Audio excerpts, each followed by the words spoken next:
Chinese often say, Nanyin is poetry in musical form. It's not merely storytelling, it's life lesson passed down through ages.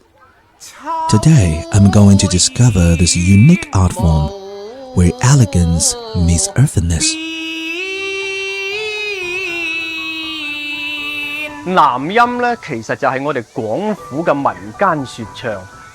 咁咧，佢就係喺龍舟啊、木魚嘅基礎上咧，就吸收咗好多潮曲啊，同埋好多外邊嘅曲調咧，而形成我哋今日聽到嘅南音呢一種曲調嘅。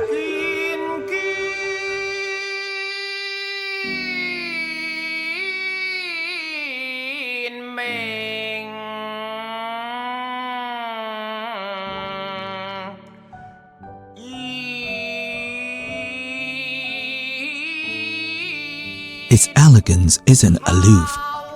It bridges hearts across centuries.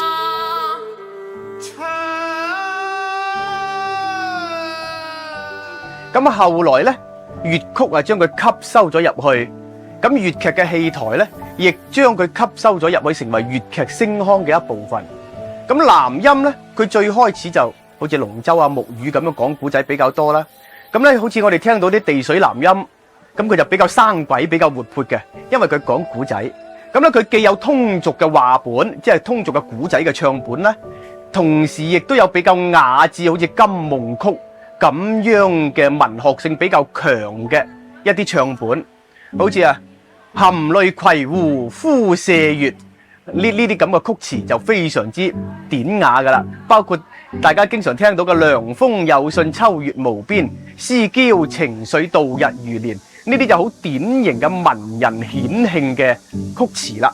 咁後來粵劇粵曲亦都吸收咗入去，成為粵曲或者叫粵劇聲腔嘅一個大嘅部分。Try to forget. The earthiness of Nanyin is the survival wisdom woven into street life, conveying loyalty, filial piety, love, and loss through deceptively simple tunes.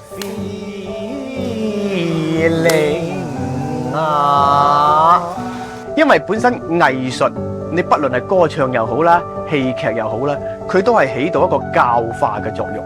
喺以前啊，我哋叫做婦孺啦，都係唔識字噶嘛，佢哋好多時候咧就係通過聽歌、聽南音，去明白好多道理，去知道咗好多古仔。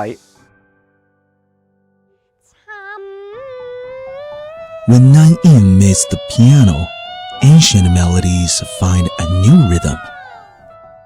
咦，家姐，你哋睇中歌機，高聳塔橋中，交織月港傲赤子愁，心相連，學你歡欣聚首。The romance of Nanyin is letting ancient sunsets resonate with today's dusk. For refined and popular tastes across past and present, its story lives on forever.